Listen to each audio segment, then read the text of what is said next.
বাংলাদেশে অবস্থানরত বাস্তুচ্যুত রোহিঙ্গাদের প্রত্যাবাসনের সম্ভাবনা বর্তমানে অত্যন্ত ক্ষীণ বলে মন্তব্য করেছেন পররাষ্ট্র উপদেষ্টা মোহাম্মদ তৌহিদ হোসেন। তিনি বলেন, মিয়ানমারে চলমান গৃহযুদ্ধ, নিরাপত্তাহীনতা ও নাগরিকত্বের অনিশ্চয়তার কারণে এই মুহূর্তে প্রত্যাবাসন সম্ভব নয়। রোববার বাংলাদেশ ইউনিভার্সিটি অব প্রফেশনাল এবং সশস্ত্র বাহিনী বিভাগের যৌথ আয়োজনে অনুষ্ঠিত বাংলাদেশের রোহিঙ্গা প্রত্যাবাসন, আঞ্চলিক নিরাপত্তা, কৌশলগত প্রভাব ও ভবিষ্যৎ পথ শীর্ষক এক সেমিনারে তিনি এ মন্তব্য করেন। তিনি বলেন, 2017 সালে রাখাইনে সেনা দমন-পীড়নের ফলে বাংলাদেশে ব্যাপক রোহিঙ্গা অনুপ্রবেশ ঘটে।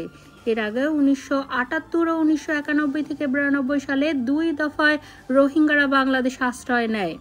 এত বড় সংকটের পরও আজ অবধি কার্যকর কোনো সমাধান আমরা পাইনি। দ্বিপাক্ষিক কূটনৈতিক প্রচেষ্টাকে ব্যর্থ উল্লেখ করে পররাষ্ট্র উপদেষ্টা বলেন, এই পথ ধরে একজন রোহিঙ্গাকেও ফেরত পাঠানো সম্ভব হয়নি। কূটনীতি অবশ্যই চালিয়ে যেতে হবে, তবে আমাদের একচেটিয়াভাবে দ্বিপাক্ষিক আলোচনার উপর নির্ভর করা থেকে সরে আসতে হবে। তিনি স্পষ্ট করে বলেন, প্রত্যাবাসন অবশ্যই স্বেচ্ছায় হতে হবে এবং সেখানে নিরাপত্তা ও নাগরিকত্বের পূর্ণ নিশ্চয়তা থাকতে হবে। কেউ নিজের জীবন হুমকিতে রেখে ফেরত যেতে রাজি হবে না। মিয়ানমারের বাস্তব পরিস্থিতি ব্যাখ্যা করতে গিয়ে তিনি বলেন, সে দেশে কখনোই প্রকৃত গণতন্ত্র ছিল না। এমনকি অং সান সুচির আমলেও এটি ছিল একটি আধা সামরিক শাসন। এখন মিয়ানমার সম্পূর্ণভাবে গৃহযুদ্ধের মধ্যে আছে।